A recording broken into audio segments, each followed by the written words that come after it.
The perfect couple? Scott and Laci Peterson's life before the murder. Picture a couple so perfect they could star in a rom-com. Charming husband, radiant wife, a baby on the way, a cozy home in California. That was Scott and Laci Peterson, or so it seemed. But behind the smiles and the all-American life, something was off. How did this dream couple end up in a nightmare that gripped the nation? Welcome to Dark Truths, true crime stories, where we peel back the layers of the cases that haunt us.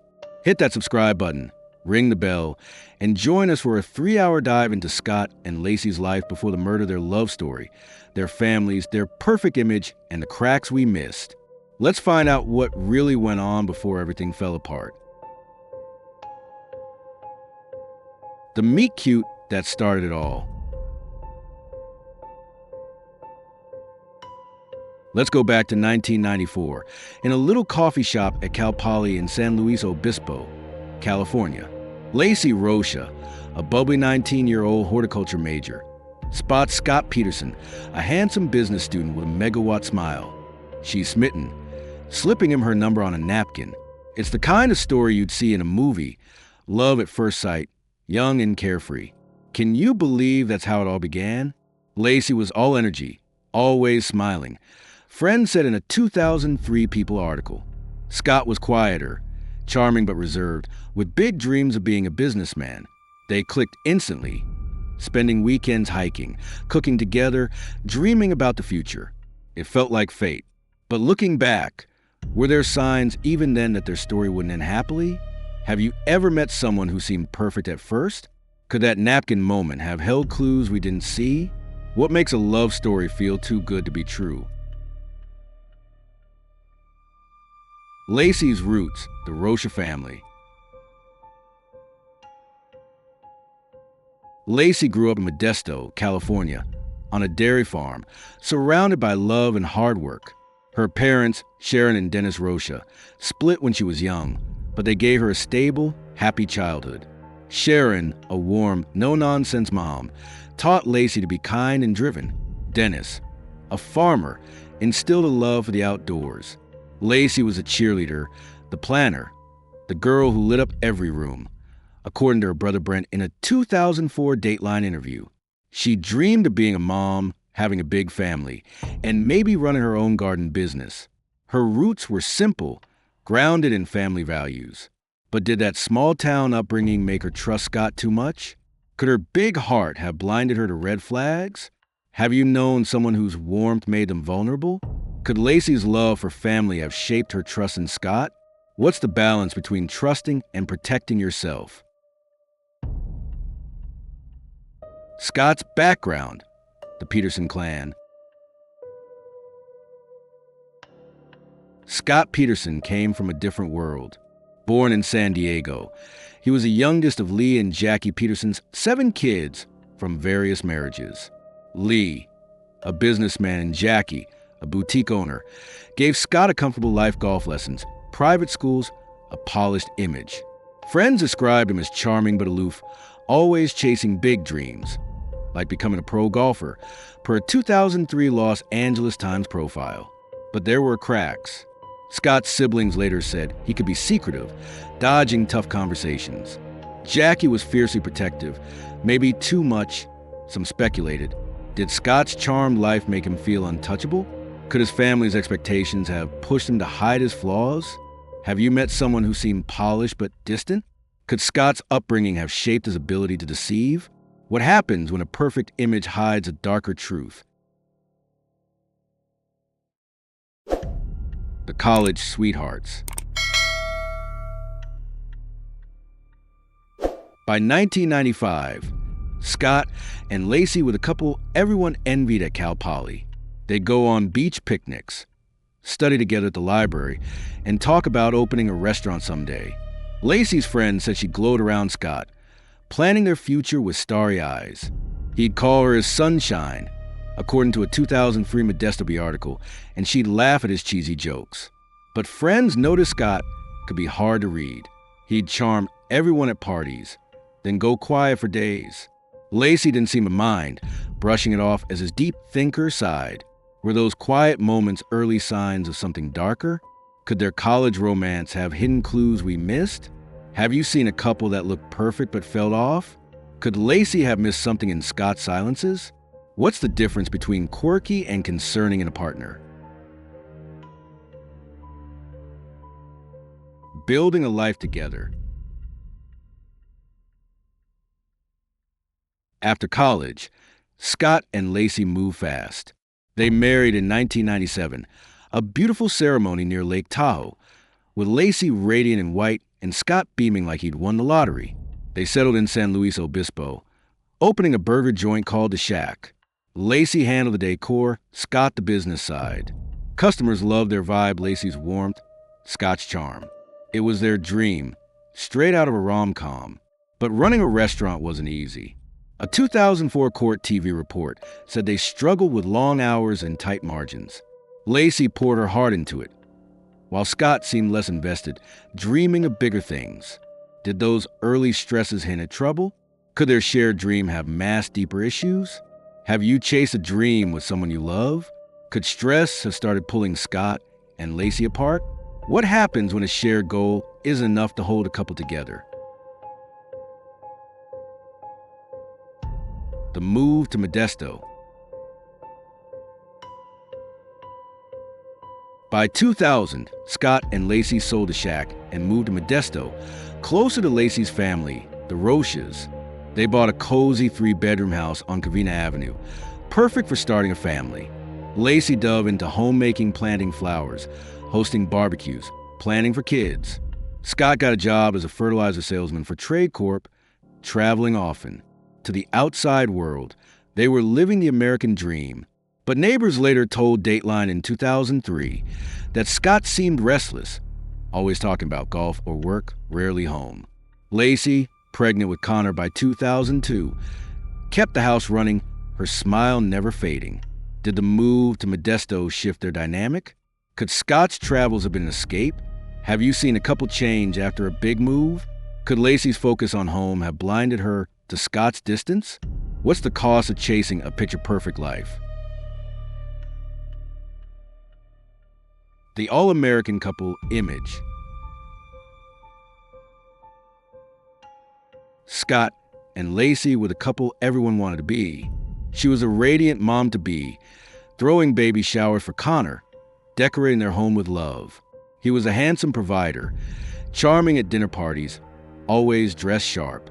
Their Christmas cards, Laci glowing, Scott's arm around her screamed perfection, per a 2003 People feature. But that image was curated. Laci's friend said she worked hard to keep things upbeat, even when Scott was distant. He'd play the part smiling for photos, gushing about Connor, but some noticed he seemed attached, like he was acting. Was their perfect couple vibe just a show? Could Laci have been hiding doubts to keep up appearances? Have you known a couple who seemed perfect on the outside? Could that polished image hide trouble? How do we spot the truth behind a flawless facade? Laci's pregnancy and dreams of motherhood. When Laci got pregnant with Connor in 2002, she was over the moon. She'd always wanted to be a mom, filling notebooks with baby names and nursery ideas. Her sister Amy Rocha told 2020 in 2005. She calls Sharon daily, gushing about feeling Connor kick. Her baby shower was a blast, friends laughing, Laci beaming, planning a life with her son. Scott seemed excited too, talking about teaching Connor golf. But friends noticed he'd changed the subject fast. Was he really ready for fatherhood? Did Laci's joy make it harder to see any cracks in Scott's commitment? Could her focus on Connor have left her vulnerable? Have you seen someone so caught up in a dream they miss warning signs? Could Laci's love for Connor have overshadowed Scott's behavior? What happens when one partner's dreams outshine the other's? Scott's double life begins.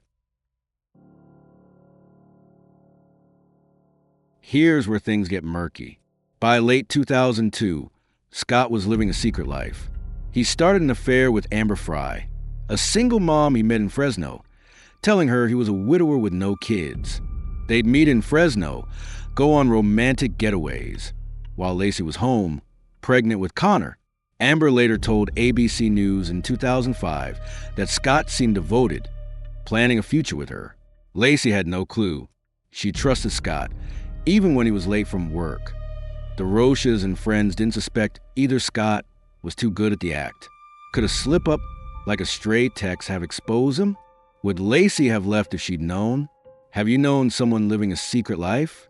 Could Amber have changed everything by confronting Scott sooner? How does a double life stay hidden so long?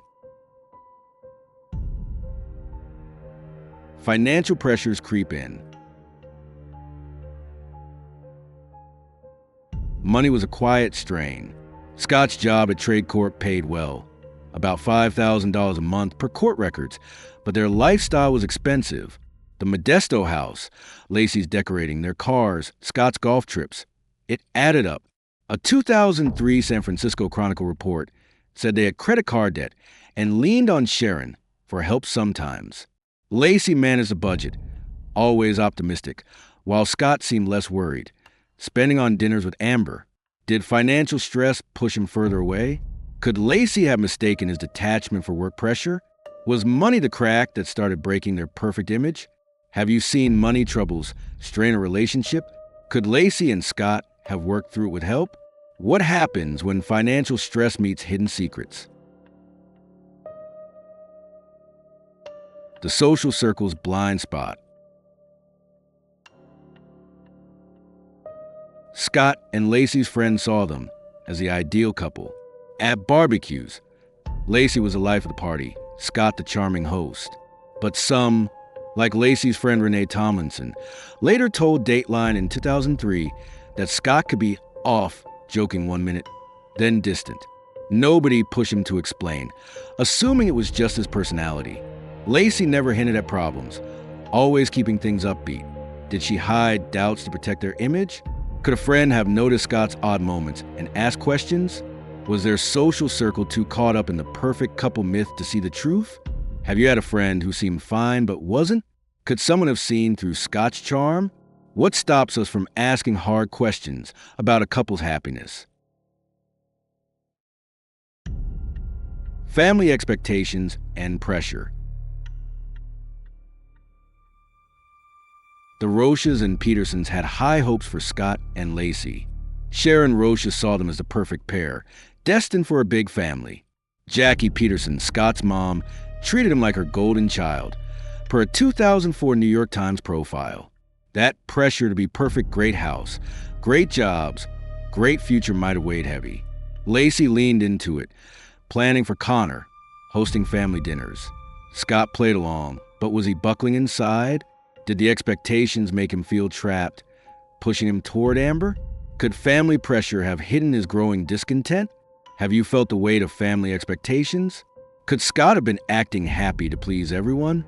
What happens when you can't live up to the perfect image? The affair with Amber Frey. Scott's affair with Amber Frey was a ticking bomb. Starting in November 2002, he lied to Amber, saying he was a widower with no kids. They'd meet in Fresno, go on romantic getaways. While Laci was home, pregnant with Connor. Amber later told ABC News in 2005 that Scott seemed devoted, planning a future with her. Laci had no clue. She trusted Scott, even when he was late from work. The Rochas and friends didn't suspect either. Scott was too good at the act. Could a slip-up like a stray text have exposed him? Would Laci have left if she'd known? Have you seen someone hide a secret like that? Could Amber have changed everything by confronting Scott sooner? How does a double life stay hidden so long?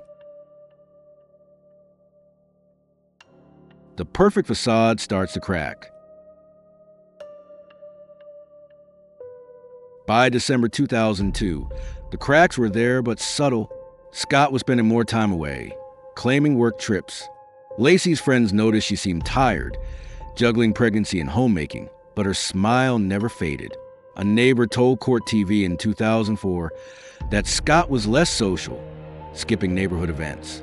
Laci kept up the perfect image Christmas parties, baby plans, happy photos. But was she ignoring Scott's distance to hold on to their dream? Could someone have noticed the shift and stepped in? Was the perfect couple image too strong to let the truth show? Have you seen a relationship look perfect but feel off? Could Laci have been hiding her worries? What makes us cling to a perfect image when things are falling apart? Laci's trust in Scott. Laci loved Scott fiercely. She'd tell friends he was her rock, the guy who'd always be there for her and Connor. Even when he was distant, she'd make excuses work stress, maybe nerves about fatherhood. Her trust was unshakable, rooted in their college romance and shared dreams. Per a 2003 Modesto interview with Sharon, but that trust might have blinded her. Scott's lies as affair, his detachment went unnoticed because Laci believed in their love story. Could she have questioned him more? Would a friend's nudge have opened her eyes? Have you ever trusted someone too much? Could Laci's love have kept her from seeing the truth? What's the line between trust and denial in a relationship? Scott's charm is a mask. Scott had a gift for charm. He could light up a room, make everyone laugh, play the perfect husband. But friends later told 2020 and 2004 that it felt rehearsed, like he was always on. He'd tell Laci he loved her, plan for Connor, but sneak off to call Amber. That charm hid his double life. Nobody, not Laci, not the Rochas, not his friends, saw through it. Was Scott's charisma a shield, keeping his secret safe? Could someone have called out his too perfect act? Have you met someone whose charm felt too good to be true? Could Scott's smoothness have been a warning sign? How do you spot when charm is hiding something darker? The role of Modesto's community. Modesto was a tight-knit town, and Scott and Laci were its golden couple. Neighbors saw them as the ideal pair. Laci's warmth, Scott's polish. But nobody noticed Scott's late-night calls or Laci's quieter moments. A 2003 San Francisco Chronicle report said the community rallied after Laci's disappearance, but before, they saw what the Petersons wanted them to see. Could a neighbor have picked up on Scott's odd behavior? Would a closer community have spotted trouble? Was Modesto too caught up in their perfect couple story to see the cracks? Have you lived in a small town where everyone knows everyone? Could the community have done more? What can we learn from Modesto's blind spot? The pressure of perfection. Scott and Laci's life was all about perfection. Perfect home, perfect jobs, perfect future. But perfection is exhausting. Laci threw herself into homemaking and planning for Connor, while Scott's sales job kept him on the road. Friends said in a 2004 USA Today article that they seemed happy, but Scott's restlessness was there, hidden under his smile. Did the pressure to be perfect push Scott to seek escape with Amber? Could Laci have felt the strain too? Was their all-American image a trap? Have you felt pressure to be perfect? Could that have cracked their foundation? What happens when perfection isn't enough? The final months. In the months before Laci's murder on December 24th, 2002, their life looked idyllic. Laci was 8 months pregnant with Connor, excited for Christmas. Scott was busy with work, or so he said. They attended parties, posed for photos, planned for the baby. But Scott was deep in his affair with Amber, lying about being a widower. Laci trusted him completely. Her friend said in a 2003 Dateline interview, she had no idea he was planning a fishing trip that Christmas Eve, the day she vanished. Were the cracks too small to see, or did we all miss them? Have you ever looked back at a relationship and seen the signs? Could Laci have known something was wrong? What can we learn from those final months? The facade falls. Scott and Laci Peterson seem like the perfect couple love story for the ages, with family roots, shared dreams, and that all-American image. But perfection is often an illusion, hiding cracks that can lead to tragedy. Laci's murder shattered that facade. leaving us to wonder what we might have missed. This is a reminder to look closer at the relationships around us, to see beyond the smiles. Thanks for sticking with us through this 3-hour journey on dark truths, true crime stories. If this story made you think, hit that like button and share your thoughts in the comments. Have you ever seen a perfect couple that wasn't? Don't forget to subscribe and ring the bell for more true crime stories that hit deep. We've got more coming, so stay with us. Until next time, keep looking beyond the surface and keep seeking the truth.